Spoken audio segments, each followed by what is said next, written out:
Entonces, lo que vamos a hacer ahora, y prefiero hacerlo así, es porque este tema es muy importante, digamos, es central en fluidos y en hidráulica, la ecuación de Bernoulli.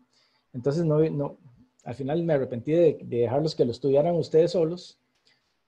No es muy larga la lección de hoy, yo la partí en dos, entonces no va a ser tan larga, pero sí es importante que la entendamos. Entonces, más que porque yo quiero explicarlo, es que lo discutamos, para que al final ustedes me digan las dudas que tienen ahí sobre la marcha.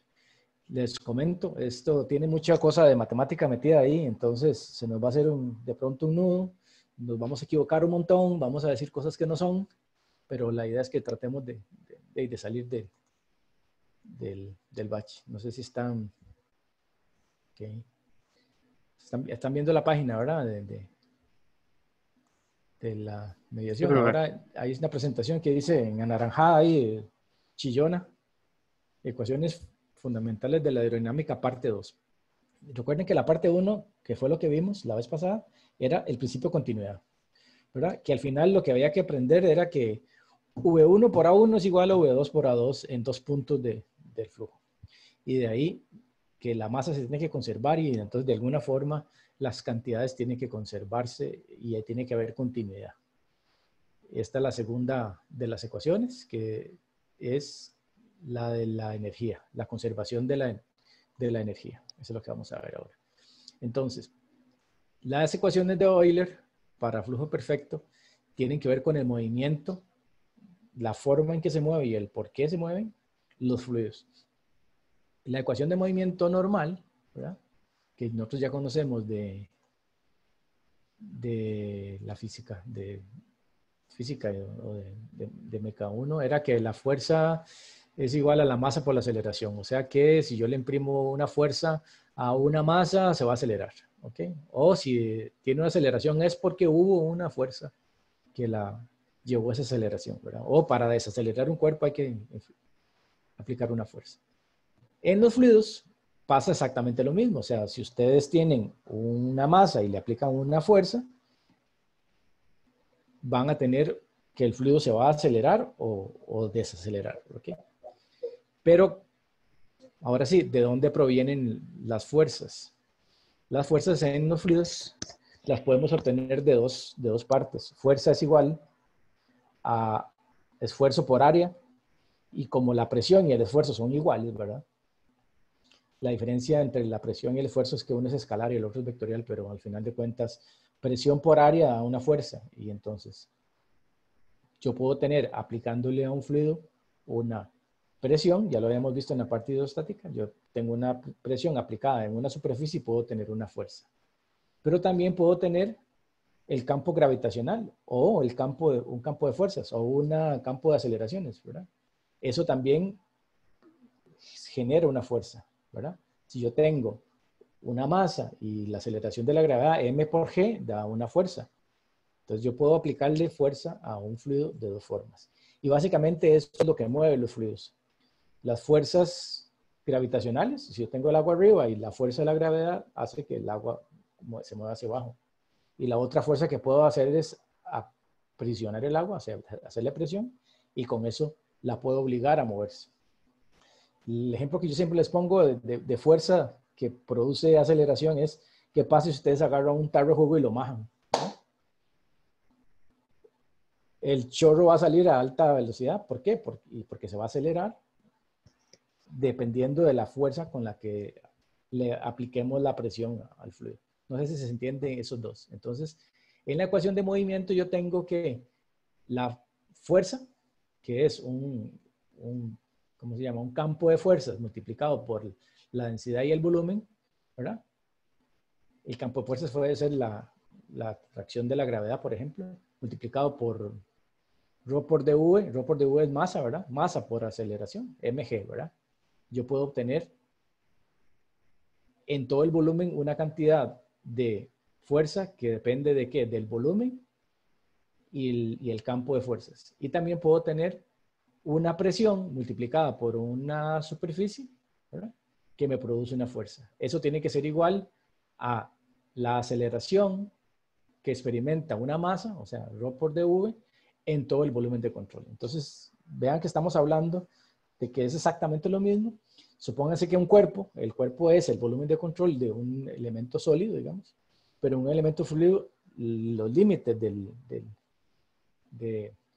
¿cómo se llama? El volumen de control me definen el tamaño del volumen, con el volumen la masa, y con la masa la aceleración tengo la fuerza. ¿Ok? Ahora, poniéndolos en términos vectoriales, ¿verdad? El producto punto de P por el normal del área es el nabla de la presión por el diferencial de volumen. ¿Ok? ¿Por qué? Porque el volumen va en las tres direcciones, ¿verdad? Y solamente nos interesan los componentes en X y Z. Este diferencial es de X de Y menos de Y de X, ¿se acuerdan? Sí, el producto o el determinante, pues. Ok, entonces volvemos a tener lo mismo. En todo el volumen nos interesan todas las presiones multiplicadas por todas las diferenciales de volumen en producto punto. Okay. Si todo esto ya lo tenemos en la integral del volumen, la aceleración que experimenta, la presión a la que está sometido y el campo de fuerzas al que está sometido el volumen de control, es simplemente esta ecuación y esta es la misma, solo que con notaciones diferentes. Como todo aplica para el volumen de control y el volumen de control es el mismo en las tres ecuaciones, entonces yo puedo dividir entre el volumen de control y me queda la fuerza, pero por unidad de volumen. Y entonces me queda que la densidad por el campo menos el diferencial, el vectorial el diferencial, perdón, de la presión, o el determinante de la presión, y paso esto a restar, menos la densidad por la aceleración tiene que ser igual a cero. Y esas son las ecuaciones de movimiento de una línea corriente. ¿Por qué una línea corriente? Porque ya yo convertí todo el volumen, ¿verdad? Todo lo que pasa en el volumen a un punto. Y le voy a seguir la pista a ese punto. Entonces solo aplica para la línea corriente. En otra parte del fluido puede ser que la presión sea diferente, o puede ser que la aceleración sea diferente, o que la gravedad o las aceleraciones del campo de fuerzas sean diferentes. ¿Okay? Entonces aplica para una... Y esto es la ecuación. ¿Qué quiere decir? El campo de fuerzas menos el efecto de la presión menos el efecto de la aceleración que siente la partícula fluida tiene que ser igual a cero. O si paso al otro lado es fuerzas tiene que ser igual a aceleración, masas por aceleraciones. Pero como lo dividí entre la cantidad de masa, ¿verdad? Porque lo estoy dividiendo entre el volumen y lo estoy dividiendo entre la densidad, entonces me queda solamente los campos, ¿verdad? Y las aceleraciones. Entonces, como ya no tiene el componente de masa, solamente nos interesa la forma del movimiento acá, que depende de la cantidad de masa que hay en un volumen de control. No sé si queda claro esto. Eso no es lo importante ahorita. Ok. Entonces, volviendo a recordar que si lo ponemos en componentes, como estos son vectores, ¿verdad? El campo en la dirección X, normalmente en el medio ambiente nuestro, ¿verdad? No tenemos ese cero, pero digamos que haya aceleración hacia un lado. Dentro de un camión acelerándose, sí hay. Entonces, el campo en la dirección X menos 1 entre la densidad por el cambio de la presión con respecto a X, eso tiene que ser igual a la aceleración en X, que era lo que teníamos allá, pero aquí descompuesto ya en componentes. Y la aceleración es el cambio de velocidad con respecto al tiempo. En Y lo mismo y en Z lo mismo. Entonces, yo podría quitar esto. Me queda una ecuación más o menos interesante. Me queda que el campo de fuerzas menos el campo de presiones tiene que ser igual al campo de aceleraciones, que es igual a la derivada de la velocidad con respecto al tiempo. Ahora, vamos a hacer un desarrollo ahí medio complicado. Lo que voy a hacer es que me voy a inventar este valor, la derivada de la velocidad al cuadrado entre 2 con respecto a X, y la voy a sumar de este lado y la voy a sumar del otro lado de la ecuación. Simplemente agarré esta y aquí en medio le metí la derivada con respecto a X de la velocidad al cuadrado entre 2 y lo sumé al otro lado. Simplemente para reordenar los factores ahí. la derivada de la velocidad con respecto al tiempo, o sea, este componente, o sea, la aceleración tenía varios componentes, ¿se acuerdan? La aceleración convectiva y la aceleración local.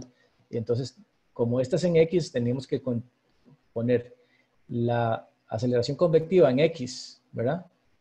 En términos con respecto a X, por la velocidad, perdón, la aceleración convectiva, la aceleración local, con respecto a X, más el cambio de velocidad con respecto a dy por dy de t. Esto sería para cada uno de los componentes de x. Entonces sería esto es v, ¿verdad? Esto es la aceleración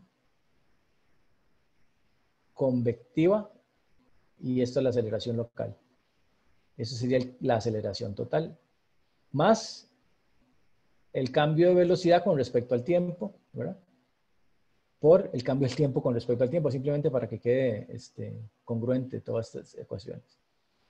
¿Ok? Esto, ¿verdad?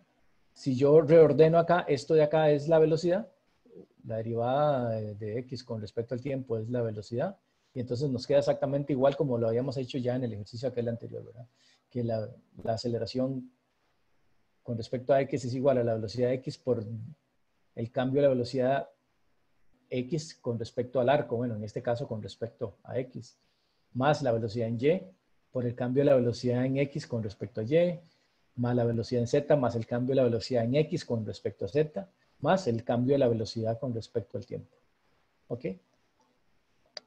Entonces, si reacomodamos esto, ¿verdad? V al cuadrado sería la velocidad al cuadrado, lo descomponemos en sus componentes, V al cuadrado en x más en y más en z al cuadrado, entre 2, eso sería igual, ven, a esto, a la velocidad en x con dx de x más vy de y de x y más vz de vz de x. Entonces, ya ahora más bien yo puedo decir que todo esto que yo agregué aquí arriba, yo lo puedo sustituir por toda esta expresión. O sea que se me va a simplificar. Se me van a cancelar algunas cosas y al final los que nos va a quedar es que el cambio de la velocidad con respecto al tiempo menos el componente, voy a volver porque no se los mostré. Ven que yo lo agregué una cosa de un lado y lo agregué del otro. Este componente acá es el que estoy desarrollando.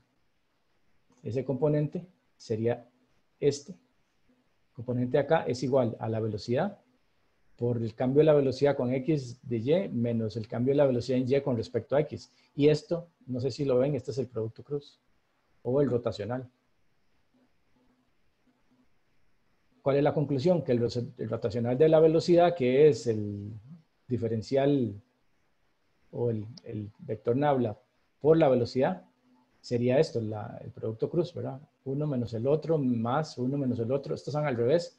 Si no, ese signo tendría que ser negativo. Más el uno menos el otro, cruzados. Este por este, menos este por este en I, este por este, menos este por este en J negativo, y este por, ¿cómo es? En K, este por este, menos este por este en K. Eso sería el rotacional de la velocidad. Y el rotacional de la velocidad por la velocidad angular, ¿verdad? Sería entonces el valor de la velocidad angular, lo mismo, este por este menos este por este en K, este por este menos este por este en J, y en I sería este por este menos este por este en I. Que, recordando esto, de que el diferencial se hace así, o el rotacional, o el, ¿cómo se llama? El determinante, nos queda que la velocidad en Y por dv de x de y menos dv y de x, y así con los otros componentes, eso es igual al producto al determinante de este vector de omega cruz v, más la velocidad local. ¿Ok? Si ahora se hace con los tres lados, nos quedan las tres ecuaciones de Euler, entonces, para el flujo perfecto, que son que el campo, ¿verdad? Más el campo de gravitacional, digamos, más el campo de presiones, más el campo de velocidades, tiene que ser igual a omega cruz V más el cambio de velocidad con respecto al tiempo. ¿Qué es omega cruz V? Es el producto cruz de RV, ¿verdad? Porque omega es R cruz V. Entonces esto es velocidad angular por la velocidad lineal. Esto es la rotación. En Y nos queda exactamente lo mismo y en Z nos queda igual. ¿Ok? A este vector de campo se le conoce como de pi, en mayúscula de X. En Y se le conoce como la derivada parcial de pi con respecto a Y. Y a Z, en Z al campo se le conoce como el cambio del campo con respecto a dz. Y son negativos. ¿Ok? Esto sería un campo de potencial. Nosotros vivimos en un campo potencial en que este componente es 0 y este componente es G. Pero podríamos tener alguna situación en la que alguno de esos tengan algún valor. Entonces, la ecuación completa de Euler para flujo perfecto quedaría que el cambio del potencial gravitacional menos el cambio del potencial de presiones menos el cambio del potencial de energía cinética. No sé si se acuerdan que la energía cinética es un medio de la masa por la velocidad al cuadrado. Tiene que ser igual a la aceleración angular más la aceleración lineal. ¿Ok? Volvemos a lo mismo, entonces, ¿verdad?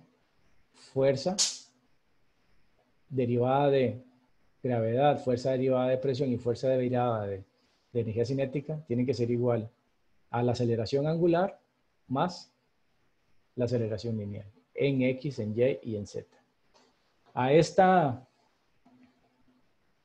cosa X, Y, Z se le conoce como gradiente, ¿verdad? El gradiente de pi sería el gradiente de esto, entonces sería de pi de X, de pi de Y más de pi de Z. El gradiente de presiones sería descomponiendo las componentes en dp de X, de dp de Y, de dp de Z. Entonces nos queda así. Ah, bueno, y también por comparación, el gradiente del campo de velocidades sería el gradiente del cuadrado de la velocidad, o sea, la derivada parcial de la velocidad con respecto a X al cuadrado, más la derivada parcial con respecto a Y, y la derivada con respecto a Z en I J. Como todos estos tienen los tres componentes, yo puedo aplicarle el gradiente a los tres. Y entonces me queda así. Que el gradiente simplemente es el producto cruz, ¿verdad? De el campo gravitacional más el campo de presiones más el campo de velocidades tiene que ser igual a omega cruz V más el cambio de la velocidad con respecto al tiempo, ya en la dirección, digamos, en valores de la norma de los vectores. ¿Ok? Y esta es la ecuación de flujo perfecto para Euler. ¿Qué significa? Que el cambio en cualquiera de los componentes de alguno de los campos de fuerza tiene que sentirse como un cambio en la aceleración angular y un cambio en la aceleración lineal. Ahora, no sé si ya con esto queda más o menos claro. No he dicho nada porque lo que dije lo dije al principio. Al puro principio dije, la fuerza es igual a masa por aceleración. Aquí tengo dos aceleraciones. La aceleración angular y la aceleración local. Y aquí tengo varias fuentes de fuerza. La fuerza que depende de la gravedad, la fuerza que depende de la presión, o sea, energía potencial, energía de presión y energía cinética. Esas energías producen fuerza y se tiene que manifestar como un cambio en la velocidad de rotación o en la velocidad del cuerpo. Ahora, si yo digo que la energía específica de un tubo de control, vea que aquí estamos trabajando en el tubo de control. Si la energía específica yo la divido entre la masa para obtener la energía específica por unidad de masa, entonces yo podría decir que E, si la energía específica es pi más P entre rho más V al cuadrado entre 2, esa sería la energía específica por unidad de masa. ¿Por qué? Porque antes se acuerda que yo lo quité el volumen.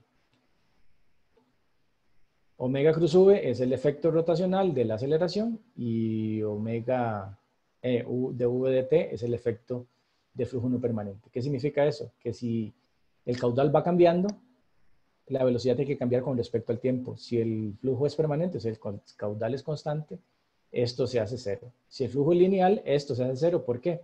Porque la velocidad del radio tiene la misma dirección y el producto cruz se anula. Pero si la velocidad y el radio forman un ángulo de 90, entonces la velocidad con el radio va a dar un valor y el fluido va a rotar. Entonces, básicamente de esto se trata el tema que fuerza es igual a masa por aceleración. Si lo divido entre la masa, tengo la cantidad de energía que se necesita para acelerar unitariamente la masa de una línea de corriente. O sea que esta ecuación aplica solamente para líneas de corriente. Ok, esta ecuación es casi la ecuación de Bernoulli. Vamos a ver que la ecuación de Bernoulli sí habla de fuerzas. Aquí estamos hablando de energía por unidad de masa, ¿verdad? No estamos hablando de fuerzas todavía. Ok. Para entender un poquito esta parte de lo rotacional, hice unos dibujillos ahí y vamos a tratar de analizarlos. Si ustedes se imaginan que esta es una partícula, la hicimos cuadrada para poderla analizar bien. Una partícula original del fluido que está sometida a fuerzas y que también esas fuerzas le producen una deformación que tiene dos formas. Va a rotar con respecto a un eje y además se va a aplastar o se va a estirar. ¿Ok? Si esta es la partícula original y esta es la forma que va a tener la partícula después de un tiempo t, digamos, vean que está como estirada así, vamos a suponer que esta partícula, esta cara rotó y esta cara rotó de forma de que, imagínense lo completa, la partícula se movió para allá, entonces esta rotación de aquí y esta rotación de aquí es el componente de rotación, y una vez que estaba aquí y acá, en esta posición rotada, la jalamos diagonal. Entonces, si la jalamos diagonal, es un efecto de aplastamiento que no es rotación, pero que ese aplastamiento también se define como un ángulo. Ok, entonces tenemos varios componentes de lo que la partícula fluida va a sentir. Ok, entonces la rotación es el promedio de la suma y la deformación angular es el promedio de la resta. Al revés. La rotación es el promedio de la resta y la deformación angular es el promedio de la suma de los dos, de la deformación de cada una de las dos caras, esta cara inicial y esta cara final. Ok, entonces vamos a ver.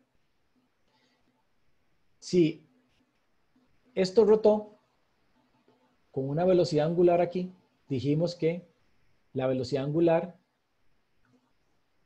era entonces un medio de la diferencia de ángulo con respecto al tiempo de menos el cambio de este otro ángulo con respecto al tiempo. ¿Por qué? Porque habíamos dicho que la rotación era el delta, pero el delta lo vamos a ver en términos de diferenciales. ¿Ok? Entonces esa sería la velocidad angular.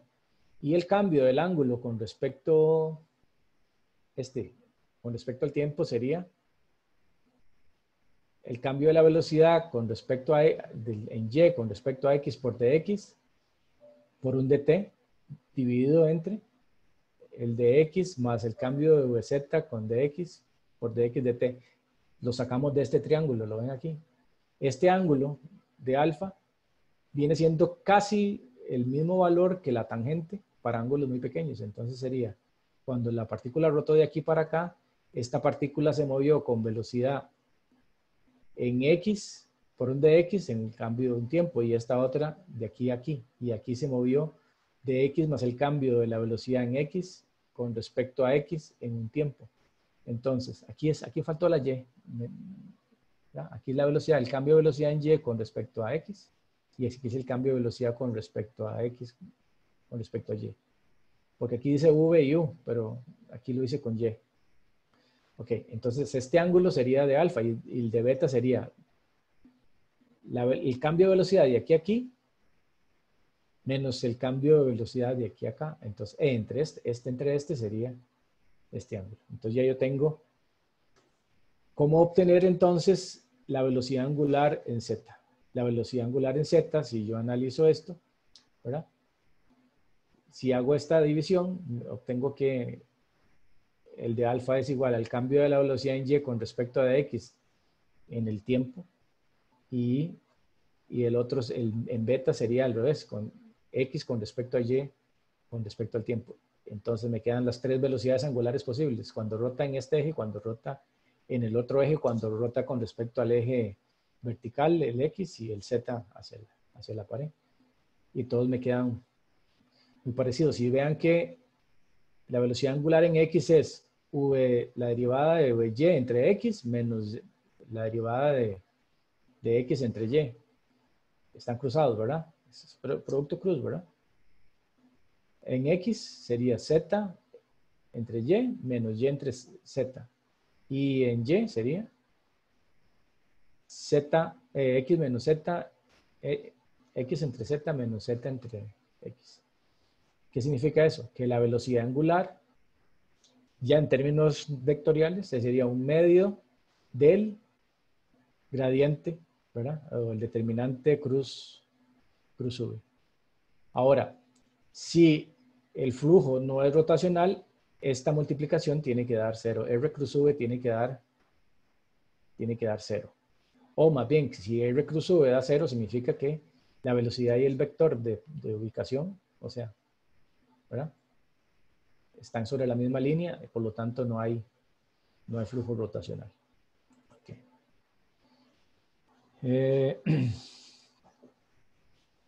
Habíamos llegado a esta misma ecuación, ¿verdad? Ya vuelta atrás.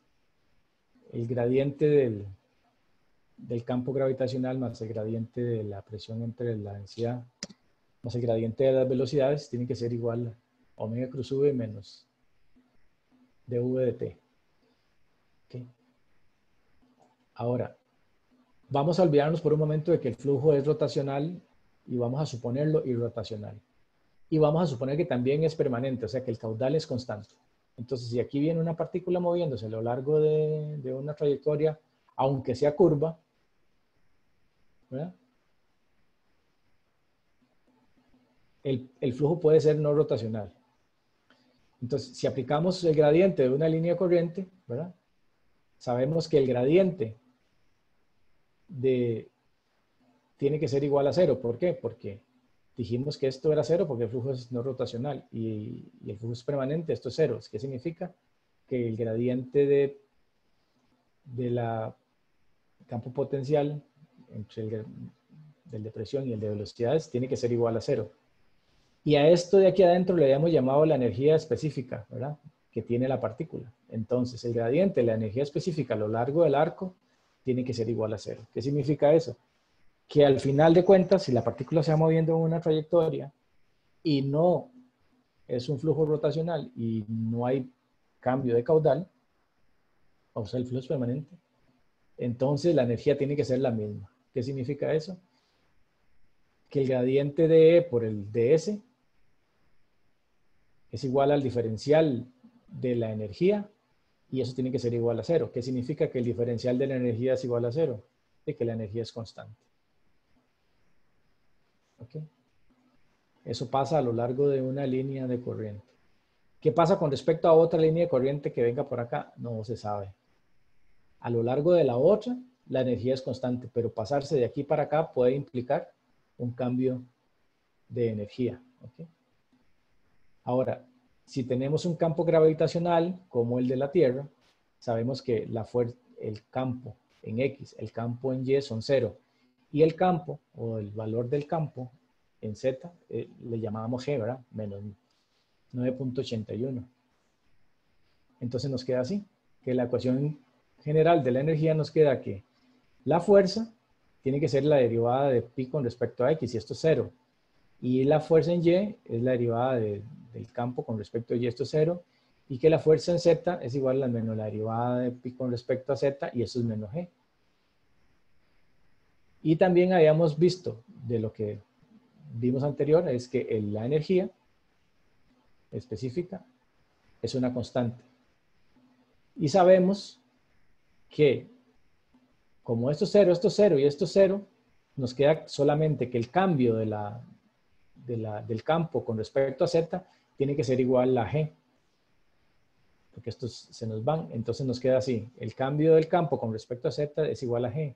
Si yo paso este de Z al otro lado a multiplicar, el diferencial de campo es igual a G de Z.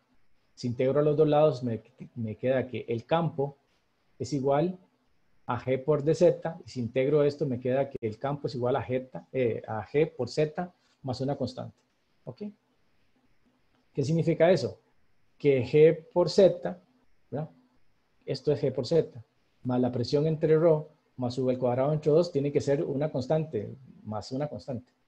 Siempre otra constante. ¿Ok? Si ahora esto que está así, lo divido entre G para que quede más bonito, me queda así. Z, que es la altura, más P, la presión entre ρg, más la velocidad al cuadrado entre 2G, tiene que ser igual a una constante. O sea que la partícula tiene un comportamiento de que su energía potencial vista como su altura, más su energía de presión vista como la presión entre gamma, más su energía de velocidad vista como V al cuadrado entre 2G, tiene que ser igual a una constante. Por lo tanto, si el fluido pierde altura, tiene que ganar presión o velocidad. Si pierde presión, tiene que ganar altura o velocidad. Si pierde velocidad, tiene que ganar alguno de los dos. Y esto tiene, porque siempre tiene que ser una constante. Entonces, no necesariamente el fluido no es que cambie o no de velocidad, es que las tres componentes que le producen fuerza tienen que ser igual entre sí al inicio o al final o en cualquier punto de la línea de corriente. Y esta es la cohesión a la que queríamos llegar.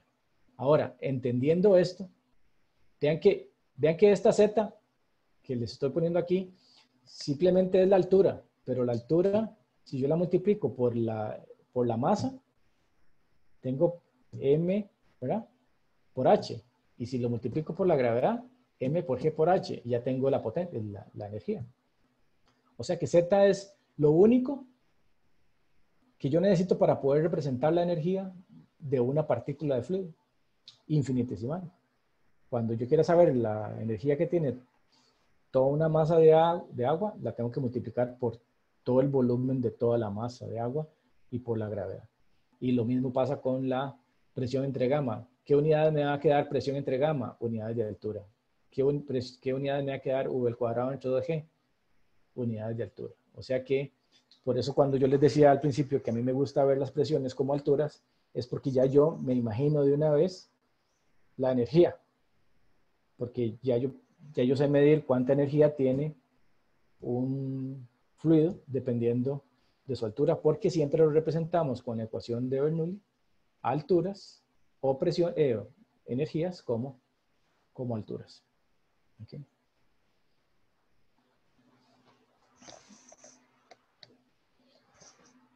Eso era con respecto a un fluido. Vean que hicimos voy a volverme acá. Vean que hicimos ¿verdad? Esta suposición para un fluido que no es rotacional y no está acelerado.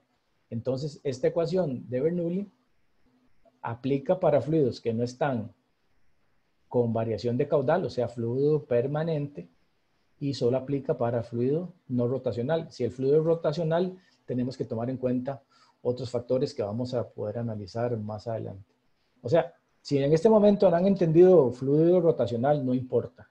Lo que quiero que entiendan hoy es la relación que hay entre la energía obtenida por la altura, o sea, la energía potencial, la energía de presión y la energía de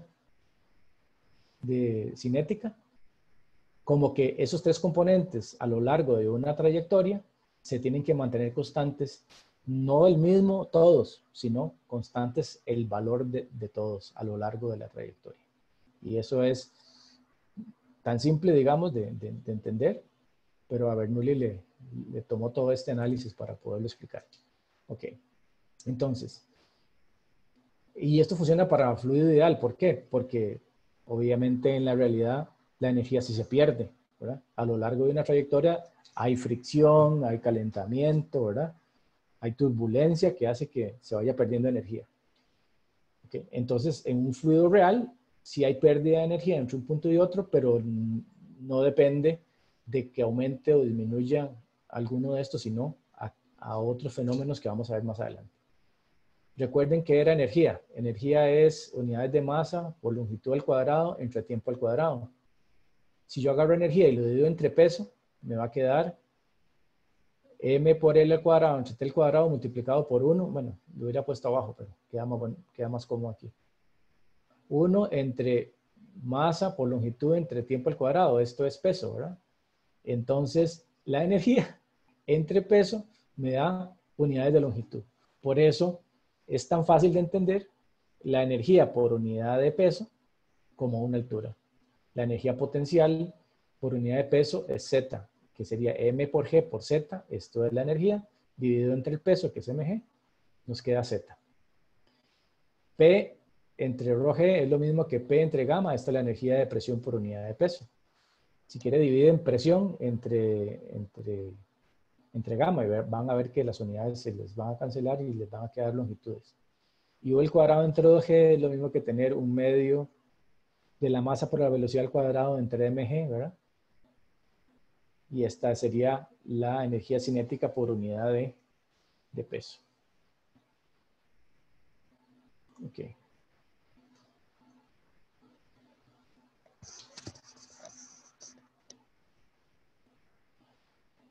Un flujo ideal es aquel en el cual no existe disipación de energía de tal manera que la energía es constante a lo largo de toda la línea corriente. O sea, no pierde energía al moverse sobre la línea corriente. ¿Qué quiere decir con esto? Que si yo estoy en 1 y me muevo a 2, la cantidad de energía que tenía aquí es la misma que tengo acá. Si me muevo de aquí a acá, la cantidad de energía que tenía aquí es la misma energía que tengo acá y así sucesivamente. Si tengo un flujo ideal, ¿verdad? Que era lo que les decía. Ideal no hay nada. Siempre hay pérdidas de energía. Ahora, si hacemos una suposición de que en algunos casos el fluido se comporta como un fluido ideal porque las distancias son muy cortas o porque las velocidades son bajas o lo que sea, yo podría decir esto, que Z1 más P1 entre gamma, el de este punto, más la velocidad de 1 entre 2G, tiene que ser igual al Z2 más el P2 entre gamma, más la velocidad 2 al cuadrado, y así sucesivamente en cada uno de estos puntos. Si ustedes se fijan en estos dos, esta ecuación de Bernoulli, esto sigo, eso tiene que ser igual a una constante, pero como yo cancelo las constantes de las dos, yo puedo igualar estas dos cosas y esto me permite obtener mucha información acerca de las características energéticas de un fluido. ¿Okay? Ahora, cada línea de corriente de estas tiene una energía diferente. Yo no puedo decir que uno y compararlo con un punto, digamos, en esta otra línea de corriente. ¿Por qué? Porque estas dos líneas de corriente no necesariamente tienen la misma energía, aunque sea el mismo flujo, solamente porque cada una de las partes tiene una diferente línea de corriente. Muchas veces para nuestros análisis vamos a decir, esto es un tubo de corriente, una manguera.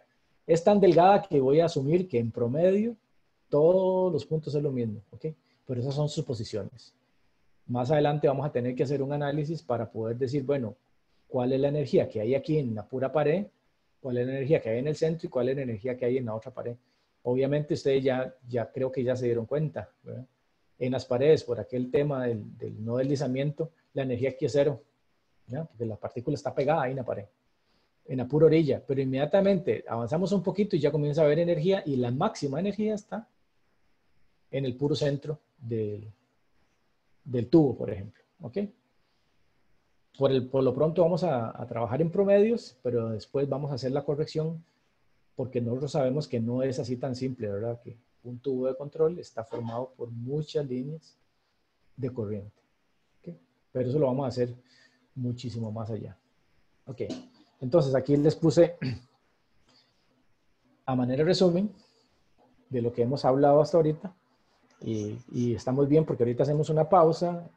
Los voy a dejar que respiren, que traten de revisar esto, de que tengan dudas y me las pregunten ahorita que volvemos y hacemos unos 3 o 4 o los que nos alcance ejercicios para ver si entendimos la ecuación de Bernoulli y si aplicamos un poquito las demás ecuaciones y vamos haciendo ya un gran paquete de cosas. Entonces, sabemos en un fluido real que la energía se va perdiendo a lo largo de la trayectoria. ¿Por qué? Por fricción, la entropía y todo lo demás, ¿verdad? Que ya sabemos que tiene la naturaleza. Entonces, si yo tengo dos puntos, el punto 1 y el punto 2 a lo largo de una línea, yo sé que Z1 más P1 entre gamma más velocidad 1 al cuadrado entre 2G tiene que ser igual a Z2 más P2 entre gamma más la velocidad 2 al cuadrado entre 2G más la energía que se pierde por fricción o por pérdidas, digamos, o por pérdidas de energía que se pierden en la trayectoria, ¿ok? Entonces, este valor de acá también lo medimos como una altura, porque esto es altura, esto es altura, esto es altura. Entonces, las pérdidas de energía también las vamos a nombrar con unidades. Entonces, nosotros podemos decir, tiene 5 metros de energía y perdió 0.5, digamos. Es una forma muy fácil de hablar y después van a ver que es fácil de entender. ¿Okay? Esta altura HF representa las pérdidas de energía por unidad de masa también, ¿okay? Entre los puntos unidos.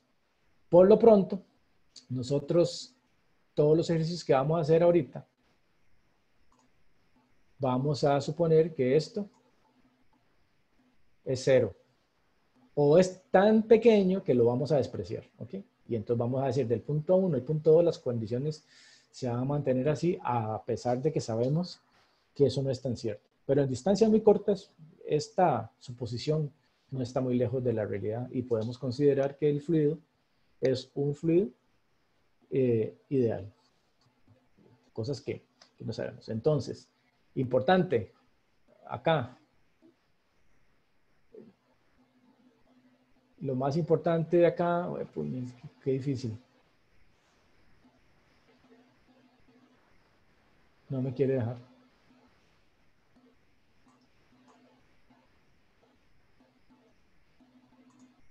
Les quería decir que entonces esto es algo que hay que aprenderse de memoria. La ecuación de Bernoulli, van a hablar de ella, no sé, hasta que se pensionen. Si se dedican al lado de la hidráulica y hidrología y todo lo demás. ¿Ok? ¿Preguntas hasta acá?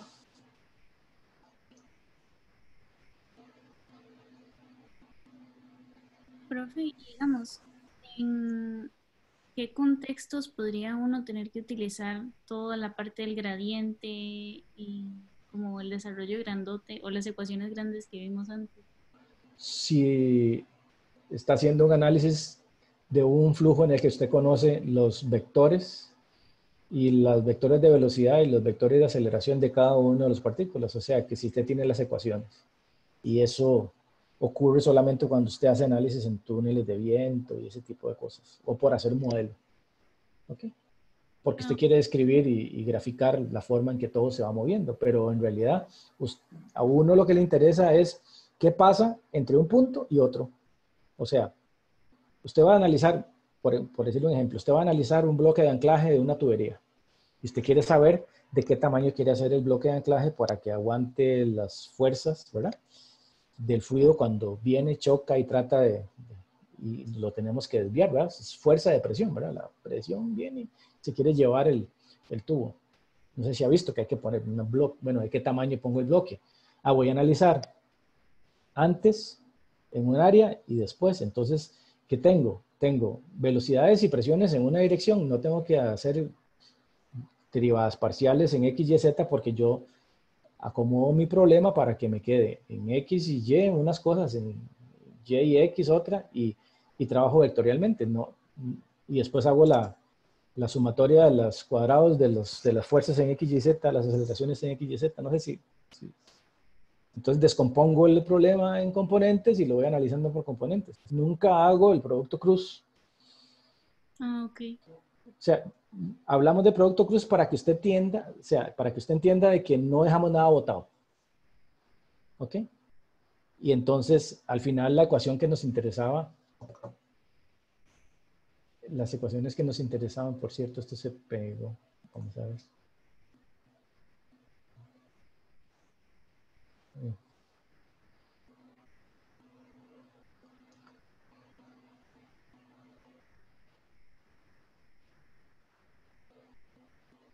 Son estas.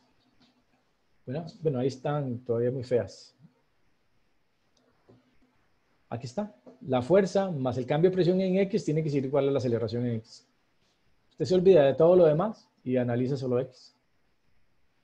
El campo en X, las presiones en X y la aceleración en X. Ah, ok. Gracias, Sí, profe. sí, sí. Ahora, todo este análisis para ver, bueno, si hago esto, no estoy dejando nada botado. ¿No será que hay como una, ¿se acuerdan? La aceleración de Coriolis y que salía del producto Cruz. ¿Lo estoy tomando en cuenta o no? Ah, aquí está, ¿verdad? Este es ese fenómeno de la aceleración de Coriolis. El cambio de velocidad con respecto a un radio. Aunque la velocidad es constante, hay una aceleración porque es la centrífuga, bueno, la centrípeta, que lo hace girar. Entonces, lo tengo que tomar en cuenta. No, ya está tomado en cuenta aquí, en los componentes. Yo podría analizar la velocidad angular sin tener que meterme a las componentes. Entonces, me voy para el otro lado. Entonces, vamos a tratar de hacer algunos ejercicios para que vean. Pero lo más importante era que entendieran que no importando la dirección que tenga, porque ya aquí ya se acabó la parte vectorial. ¿Sí? Así. Y aquí ya no hay nada vectorial, ¿verdad? Aquí tengo presión entre densidad, velocidad entre 2. Y aquí es el campo, G. Y eso es toda la energía. ¿Por qué? Porque la energía es una cantidad que no tiene dirección, pero sí nos produce fuerza en una dirección, ¿verdad? Entonces, vean qué interesante, la energía no nos importa mucho, digamos, las direcciones, pero sí nos interesan las magnitudes. Y al final de eso se trata la ecuación de Bernoulli. La voy a poner otra vez aquí. La ecuación de Bernoulli, o tal vez esta, que es esta. ¿Verdad? Vea que aquí no dice rayita, no dice X, no dice Y, nada más presión. ¿Qué tanta presión tiene el punto? ¿Qué tanta elevación tiene? ¿Y qué tanta velocidad lleva? ¿En qué dirección? No importa, porque la energía es energía. Pero al final todo eso tuvo que salir de la parte matemática. Era para comprobar la veracidad. Entonces, si algún día se quiere hacer un modelo de cómo es que se va a mover un fluido alrededor de un ala de un avión, ahí sí tiene que tomar en cuenta, digamos, todas las direcciones para que no se le quede ningún componente. Pero vamos a ver que no es tan complicado. Vea, faltan 6 minutos para las 8. Entonces, aprovechen estos 5 minutos o 6 para que tomen agua. Yo voy también a tomar agua. Y ya empezamos con unos ejercicios.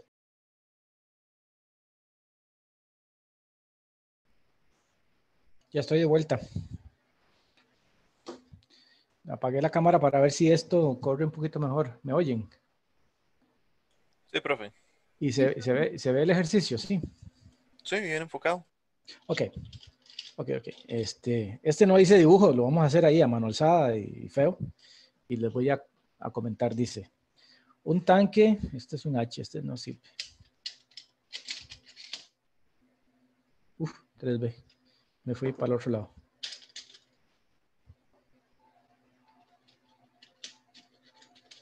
Ya casi. Bien, sé que los hice. Acabo de dar clases de gráfica y todo lo perdí. Vamos a dármela con este HB. Ok, ahora sí. Un tanque de agua con un nivel de llenado, o sea, que está lleno hasta 10 metros de altura. Y tiene un hueco, le hicieron un hueco ahí, como el tanque de Bellavista, que le metieron un balazo. Le hicieron un orificio de 5 centímetros a 1 metro de altura del suelo, desde su base. Determine para la condición dada cuál es el caudal que se fuga y cuál es la velocidad del chorro. Ok, entonces vamos a ver. Voy a tratar de de hacer como una especie de tanque así, como un silo lo hice. Ok, ese tanque tiene agua hasta aquí. Ok, hasta ahí está el agua. Y de aquí a acá, de agua, tiene 10 metros. Pero aquí, a una altura de 1 metro, voy a acotarlo por el lado adentro. 1 metro. Tiene un hueco. Y entonces va a salir por ahí un chorro a una velocidad. Entonces, ¿cuál es la velocidad a la que sale? ¿Y cuál es la altura? Entonces, si nosotros ponemos aquí el piso del tanque, aquí, a la pura parte de abajo, voy a llamar a este nivel de referencia. ¿Por qué yo necesito tener un nivel de referencia? Porque tengo que medir Z a partir de alguna parte. Si yo defino este punto aquí donde está el nivel del agua como el punto 1 y voy a llamar el huequito aquí como punto 2, exactamente aquí, por donde sale el chorro, lo llamo punto 2. Yo tengo estas condiciones. Si ustedes se imaginan aquí que ustedes son una gotita de agua que está aquí encima del tanque, ¿qué velocidad tienen ustedes ahí? 0. 0, porque están flotando ahí, ¿verdad? La que tiene velocidad es la huella que estaba aquí a la par que sale, pero en realidad todo lo demás está sin velocidad. Ahora, claro, si el caudal está saliendo mucho, el nivel del tanque va a ir bajando muy rápido, entonces tendría una velocidad. Pero un huequito tan chiquitito no hace que esto baje tan rápido. Entonces vamos a decir que la altura está quieta a 10 metros y esa gotita está ahí, quietita. Las que comienzan a moverse son las que están aquí en la orilla y se meten en el chorro. Estas son las que ganan velocidad. ¿Ok? ¿Están conmigo ahí? Sí. Entonces, la altura del punto 1 con respecto al nivel de referencia son 10 metros. ¿Sí? Ahora, vamos a suponer como todos los tanques que tienen un rebalse y que toda la cosa y esto está al vacío. Entonces, ¿qué presión tiene el punto 1?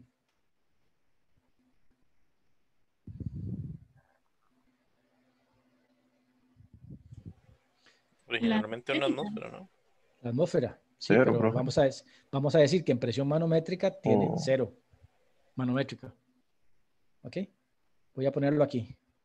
Manométrica o 101.3 kilopascales en absoluta. Pero voy a trabajar en presión manométrica. ¿Ok? ¿Y qué otra cosa? Dije que la velocidad del punto 1 es 0 porque está ahí flotando. Vamos a 2. ¿Cuál es la altura de la gotica que está aquí saliendo soplada ahí? De aquí a aquí hay 1 metro, de aquí a aquí hay 10 metros, de aquí a aquí hay 1 metro. O sea que Z2 es 1 metro. ¿Ok? ¿Y cuál es la presión que tiene la gotita aquí?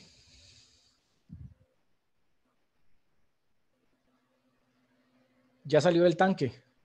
La que está aquí adentro tiene todo esto de altura de presión, pero la que ya salió aquí, en la pura orilla, la ya está en la atmósfera. atmósfera. Ok, entonces la presión 2 también es 0, también manométrica, ¿verdad?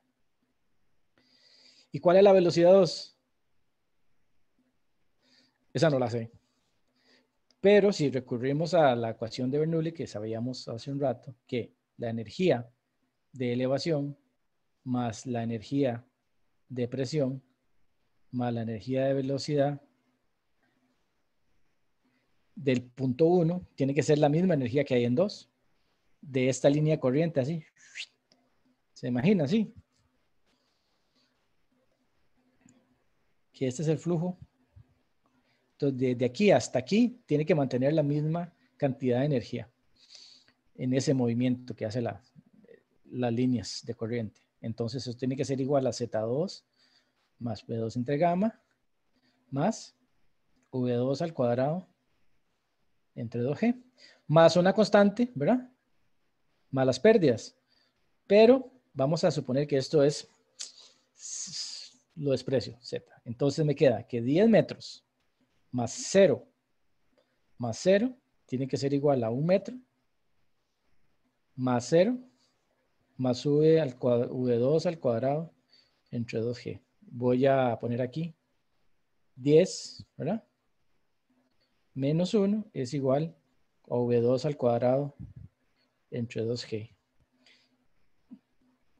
Me queda entonces que V2 es igual a la raíz cuadrada de 2G por 9.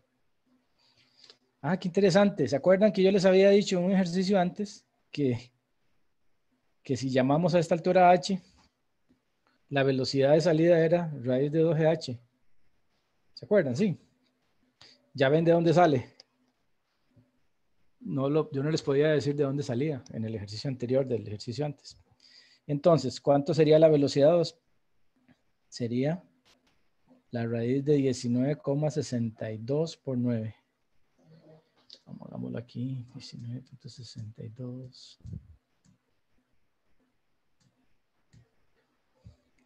13.29 metros por segundo. ¿Qué era caudal? Velocidad por área sería 4Q entre pi d al cuadrado. ¿Se acuerdan? Es como que aprenderse de memoria ya, despejado. Y sería, perdón, velocidad. Lo hice al revés.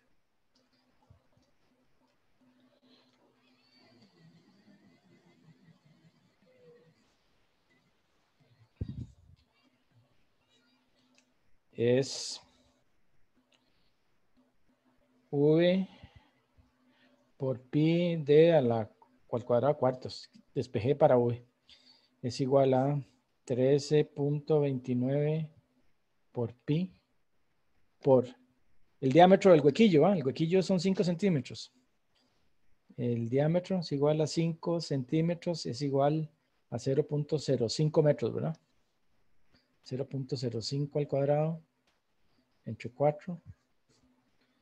0.026. 1 metros cúbicos por segundo. Aproximadamente el caudal es igual a 26.1 litros por segundo. Es un montón de agua que se sale por un hueco de ese tamaño. Claro, es que lo hice grande, a 5 centímetros es un huecote. ¿Queda claro? ¿Sí? ¿Vieron de dónde salió esto? De la ecuación de Bernoulli. Sí, profe. Oí algo, pero no muy bien. ¿Están bien? Profe, Sí. una pregunta. ¿Cómo a qué distancia entre dos puntos se deja de considerar cero la pérdida de energía por fricción? De ahí estamos hablando de varios metros. O sea, ya 100 metros uno ya tiene que tomar en cuenta. Y también depende de otros factores, depende del diámetro. O sea, es que las pérdidas dependen de la velocidad, del diámetro, del material, del que está hecho, digamos, las paredes del ducto. Si es, imagínense un canal de concreto, un canal de piedras, ¿dónde se pierde más? ¿verdad? Entonces, depende de muchos factores. Entonces, no es así como que uno pueda decir, me lo voy a... Aquí, dentro del tanque, pura agua. Sí se puede tener. Pero aún así, cuando veamos esta ecuación bien, vamos a tener un factor de corrección y ese factor de corrección es como 0.6. La vamos a castigar bastante por las pérdidas de energía. Y otros factores más, ¿verdad? Por la deformación del chorro, la vena contracta que se llama. Lo vamos a ver después. Sí. Ok, vamos a hacer este segundo. Este sí lo imprimí de los que tengo ahí porque este me gusta. Esto es un canal, o sea, visto de lado, lo voy a hacer a escala. Visto de lado, estos son las paredes del canal y el agua viene así. Entonces viene aquí y hay una pared. Esta pared lo que hace es producir una aceleración del flujo, no que cambie la energía, lo que va a cambiar es la velocidad. Entonces, al ser más alta la velocidad, va a bajar el peralte. Esto se usa para producir flujo turbulento, digamos. Imagínense que esto viene muy despacio, como un río ahí suavecito. Y necesitamos que, no sé, agregar algún reactivo en el agua, lo que sea. Entonces aquí se va a generar una tan alta velocidad que se va a revolver por la turbulencia, qué sé yo. Entonces, este canal tiene esas características. Dice así, determine el caudal y la velocidad del agua al pie de la presa vertedora que se muestra en la figura. El caudal, ¿verdad? Es, como eso tiene un área 1 y eso va a tener un área 2, yo sé por continuidad que la velocidad 1 por el área 1 tiene que ser igual a la velocidad 2 por el área 2. No nos importa. Bueno, dice que el ancho de la presa es 30 metros para allá. Uf, demasiado. ¿Ok? Entonces, ¿cuánto sería el área de la presa? 5 por 30 aquí y aquí sería 0.7 por 30. Ya tenemos las áreas. ¿Ok? Ahora bien, para poder resolver este ejercicio, voy a suponerme un punto 1 aquí y me voy a suponer un punto 1 aquí. Un punto 2 aquí. ¿Por qué los cojo arriba? Para que la presión sea la atmosférica y aquí la presión sea la atmosférica. Entonces, ¿qué tenemos? Que Z1, bueno, ¿y dónde pongo mi nivel de referencia? Lo voy a poner aquí, en el puro suelo. ¿Ok? El Z1 es 5. La presión 1 es 0 porque estoy en atmosférica. Aquí es un canal, ¿verdad? Ahí arriba no hay presión. Y la velocidad 1,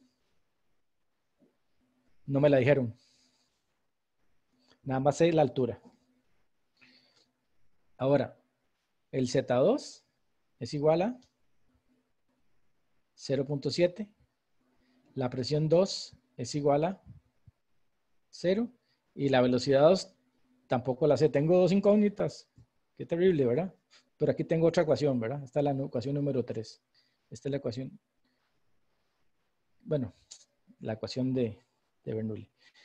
¿Qué tengo aquí? Que la velocidad 1 por 5 por 30 tiene que ser igual a la velocidad 2 por 0.7 por 30. Se cancela este con este y me queda que la velocidad 2, para que quede la más grande, la velocidad 2 es igual a la velocidad 1 por 5 entre 0,7. Esto es 5. O sea que la velocidad es 7.143 V1. O sea, V2 es 7 veces más grande que V1, obviamente, porque todo el agua pasa por una altura más pequeña, tiene que ser mucho más rápida, ¿verdad? Toda esta agua que viene despacio tiene que pasar por ese chorrillo ahí. Ok, entonces hagamos Bernoulli. Voy a poner el nombre por respeto. Haciendo la ecuación de Bernoulli tengo que 5 metros, ¿verdad? Más 0 entre gamma, más V1 al cuadrado entre 2G. Esto aquí es igual a 0,7 más 0 entre gamma más V2 al cuadrado entre 2G. Ahora me queda que 5 menos 0,7 es igual a V2, pero V2 es 7.143 V1 al cuadrado entre 2G menos V1 al cuadrado entre 2G. ¿Cómo vamos? Todo bien, profe. Ok, vean que este 2G lo puedo pasar para el otro lado, ¿ah? También, así. 4.3 por 2G me queda igual a esto al cuadrado. 51.02 menos 1 por V1 al cuadrado. Esto al cuadrado a esto y esto es 1, ¿verdad? Entonces, V1 al cuadrado es igual a 4.3 por 2G por 2 por 9.81 entre 50,02, ¿verdad?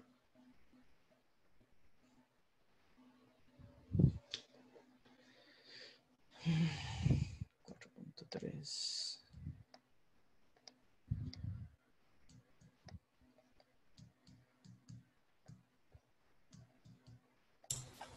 Profe, creo que da 1, 68. 69. no sé, me dio 1,30 a mí. Voy a Ah, porque revisar. yo no he sacado la raíz. Ah, ok.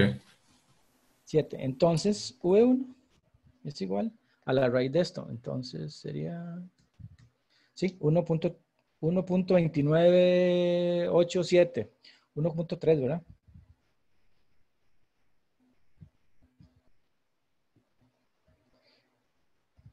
Ok, ¿y cuánto sería V2? Entonces sería aquel numerote que era 7.143.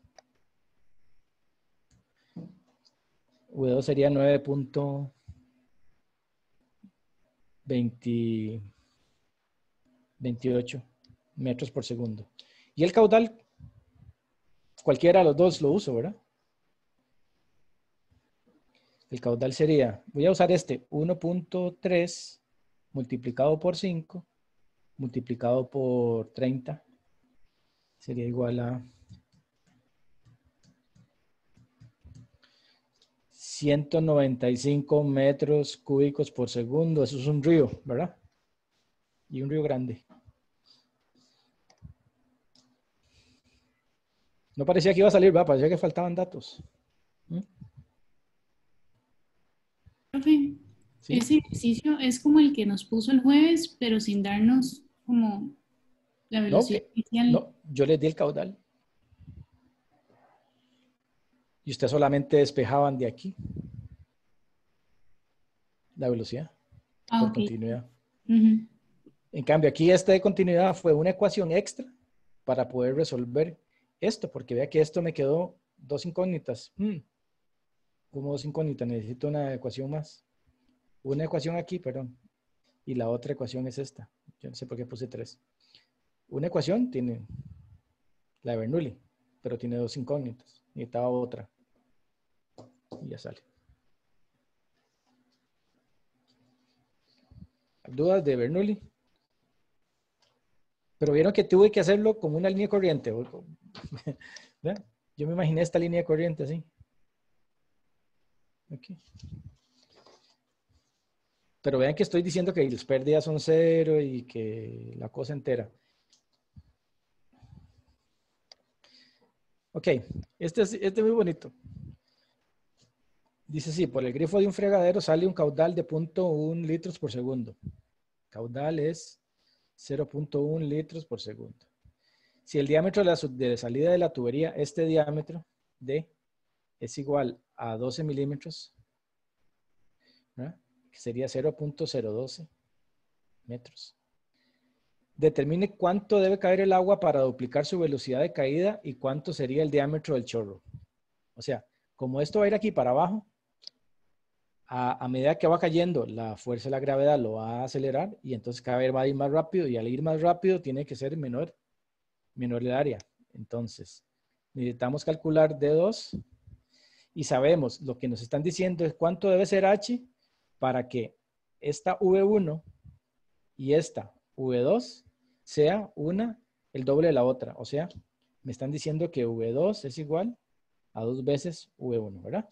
Esa es una condición de la pregunta.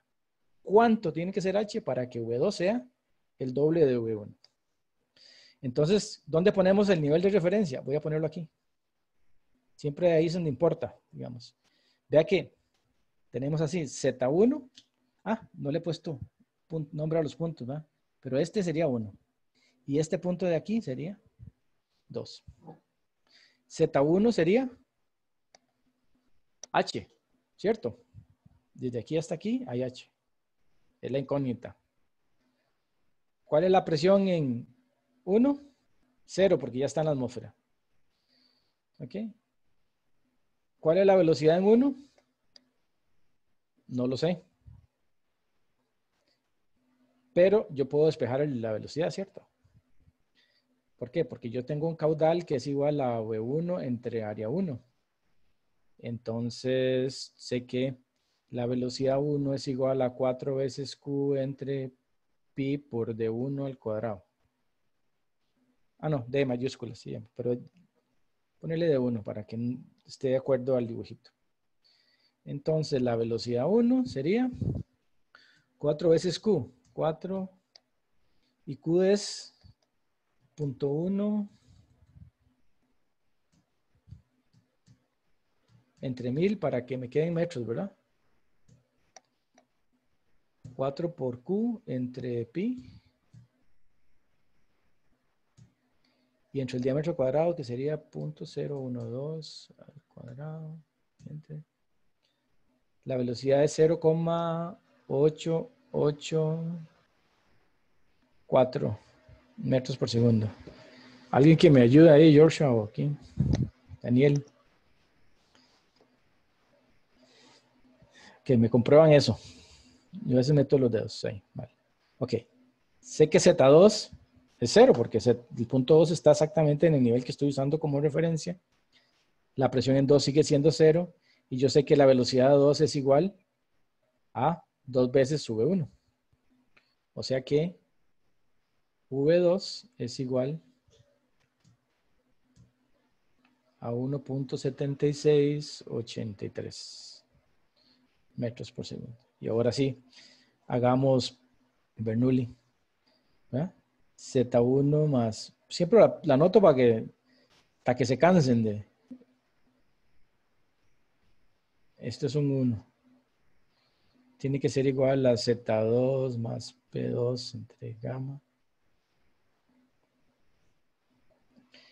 Tenemos esto, H, ¿verdad?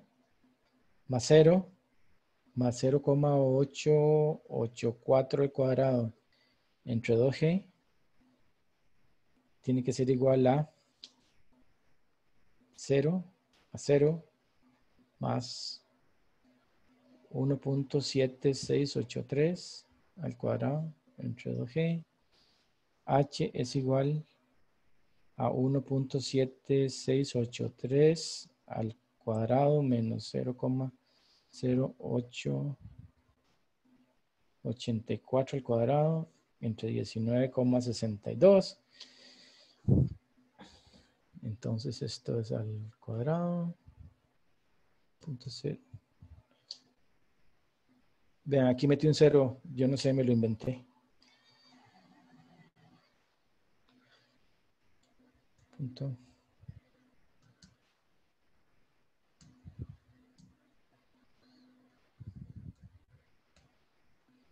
La V1 sí está correcto por aquello. Ok. 0,119 metros. Aproximadamente 12 centímetros. O sea, baja 12 centímetros y ya el diámetro es la mitad.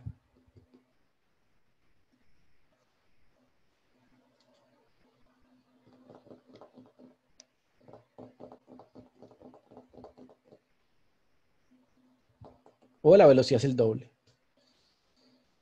Ah, no. ¿Cuánto es el diámetro? No estoy bateando, ¿verdad? Es la velocidad la que es el doble. El diámetro, como el caudal es constante, yo sé que el caudal es 0.1 entre 1000, ¿verdad? Multiplicado, dividido entre, voy a hacer la velocidad mejor. Voy a hacerlo por notación y después el caudal es velocidad por área. Velocidad 2 por el área 2. Esto es igual. La velocidad 2 es 1.7683 multiplicado por el área 2, que sería pi de 2 al cuadrado entre 4. Entonces, de 2 al cuadrado es igual a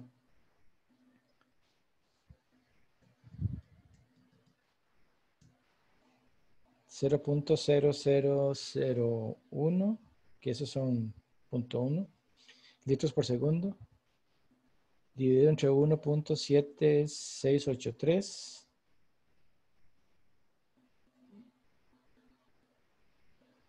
y este por 4 y este por pi. Entonces, de 2 es igual, vamos a ver.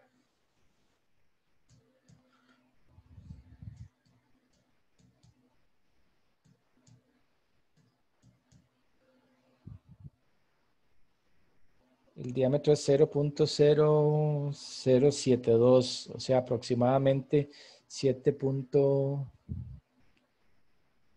milímetros.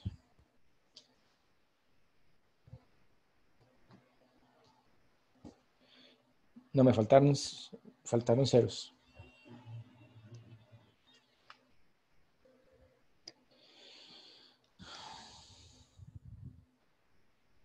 Ah, no.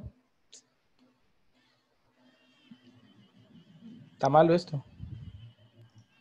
A mí me da, bueno, No, porque no le saqué la raíz cuadrada. sí, a mí me da 0.008485. 8.4. Entonces, 8.4 milímetros es. Como me dio 7 y digo ya está bueno. No. Ok. ¿Preguntas de ese? ¿No hay preguntas?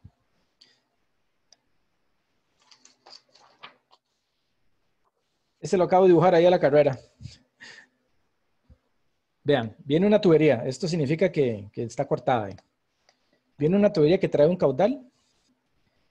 El caudal viene por una tubería de diámetro D. Sube por una tubería aquí en un codo y sale a la atmósfera y sale con una velocidad. ¿A qué altura llegaría el chorro? Sabiendo que el caudal es igual a 20 litros por segundo. Que el diámetro es igual a 100 milímetros de la tubería. El diámetro lo puse con símbolo de acueductos, no de la U. D. ¿Ok? Y que la presión en la tubería aquí es igual a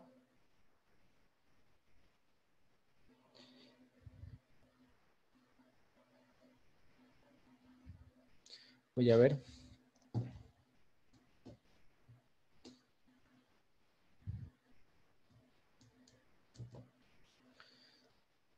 ...294.3 kilopascales. ¿Ok? Entonces determinar cuánto es H y cuánto es V. ¿Sí? Voy a poner punto de referencia aquí 1. Y voy a poner aquí el punto donde llega 2.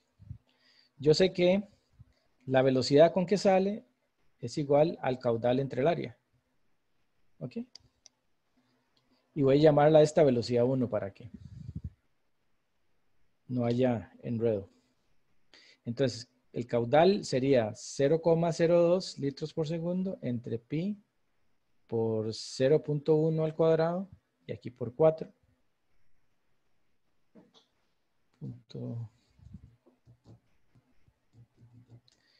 Ok, por 4.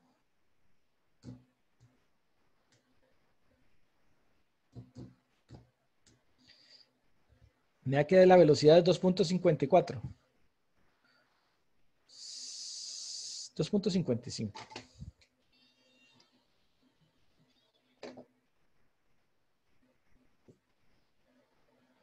Ve que como estos datos los acabo de poner, me los acabo de inventar, entonces, por favor revisen los números. Sí, profe, sí está bien. Ok, ahora, ya sé la velocidad con que sale. Ahora, ¿a qué altura llega? Hacemos Bernoulli. Esto y esto están tan cerca que voy a asumir que la presión de 1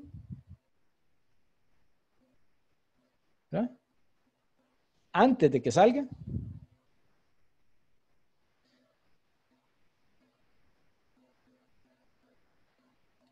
es P, pero inmediatamente que sale, ¿cuánto es la presión?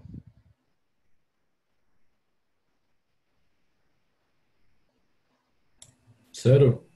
0, ¿verdad? Entonces, cuando hago Bernoulli, tengo, voy a poner mi nivel de referencia aquí. Entonces, si tengo mi nivel de referencia aquí, tengo que la Z de 1 es 0. La presión de 1 es 0.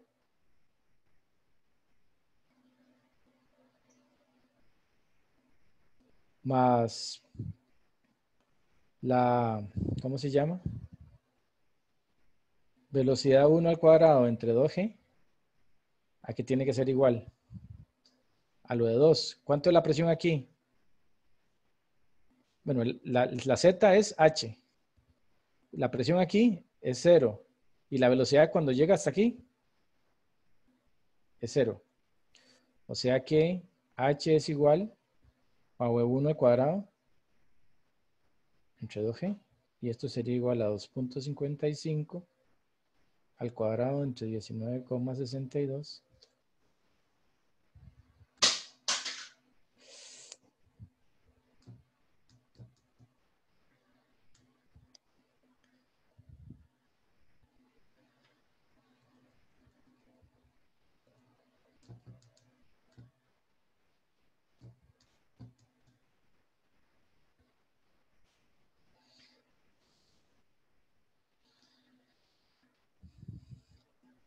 Entonces, esto sale y sube aproximadamente 33.14 centímetros.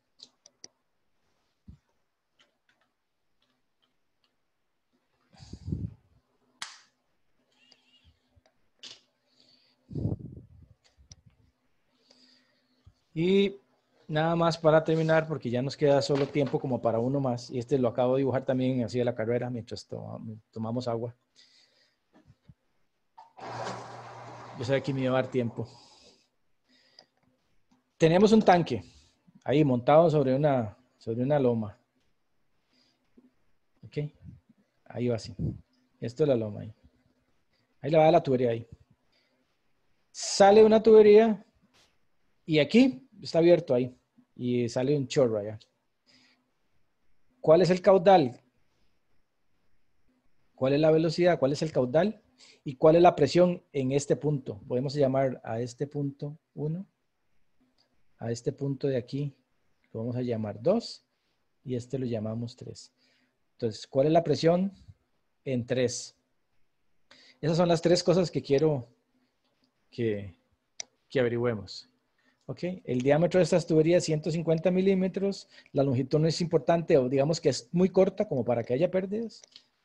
La diferencia de elevación desde este punto acá son 12, de aquí a aquí son 10 y de aquí a aquí son 5. Creo que exageré con este. Es mucho. Ok. Vamos a ver. Con Bernoulli, ¿verdad? Todo es con Bernoulli.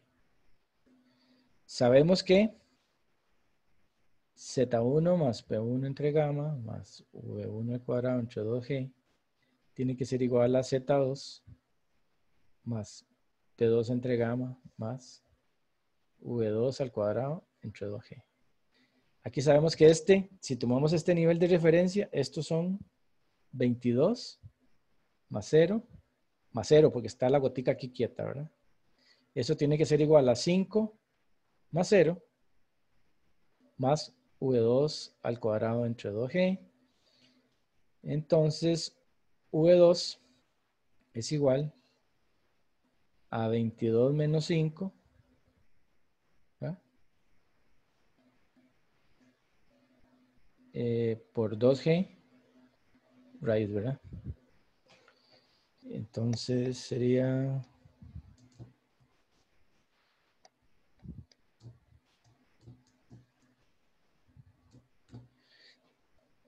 la velocidad 2 sería 18.26. 17.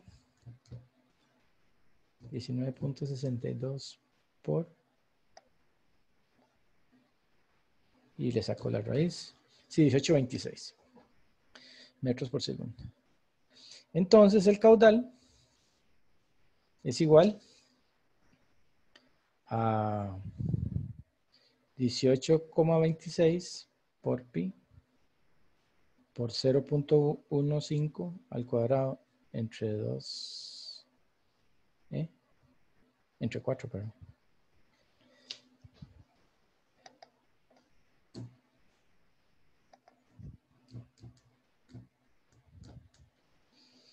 Esto sería 0,3227 metros cúbicos por segundo, aproximadamente 32.3 litros por segundo. No, 320. Corrió mal la coma, perdón. 322,7 litros por segundo. Eso estaba fácil. Y ahora sí, ¿cómo averiguamos la presión acá, en este punto? ¿Puedo usar este o puedo usar este?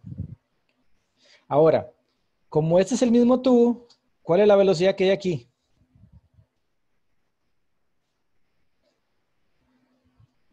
La misma porque el diámetro no cambió. Por el principio de continuidad que nosotros habíamos dicho, ¿verdad? Q tiene que ser Q. Si el área es la misma, la velocidad es la misma, ¿verdad? V2 por área 2 es igual a V3 por área 3, pero área 3 es igual a área 2, entonces V2 tiene que ser igual a V3. Puña, no puse una V. Ok, claro ese análisis, ¿verdad? Y entonces ahora, yo creo ahí nos queda Campillo. ¿Cuál es la? Voy a empezar con 1 y 3. Entonces, de nuevo aquí vamos. Voy a hacerlo, sí, hagámoslo aquí. De nuevo Bernoulli. Pero esta vez con 1 y 3. Entonces nos queda 22, ¿verdad? Más 0, más 0. Tiene que ser igual a 0, más P, más V2 al cuadrado entre 2G. Mejor dicho, P es igual a 22 menos V2 al cuadrado. Perdón, P entre gamma. P entre gamma es 22 menos V2 al cuadrado entre 2G, P3. P3 entre gamma es igual a 22 menos 1826 al cuadrado entre 2G. La presión 3 entre gamma es igual a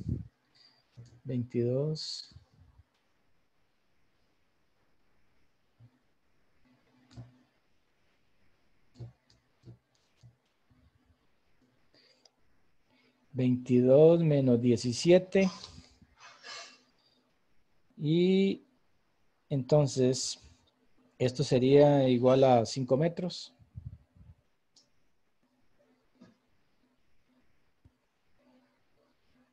¿Estamos? Sí. Sí, profe. Ok. Entonces, por lo tanto, la presión 3 sería igual a 5 metros por gamma, que es 9.810, ¿verdad?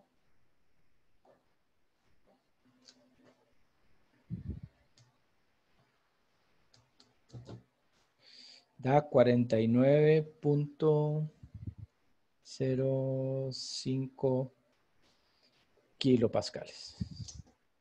Y manométrico, obviamente, ¿verdad? Porque lo hicimos a partir de 0 aquí, ¿verdad? 0 acá. ¿Cómo nos fue?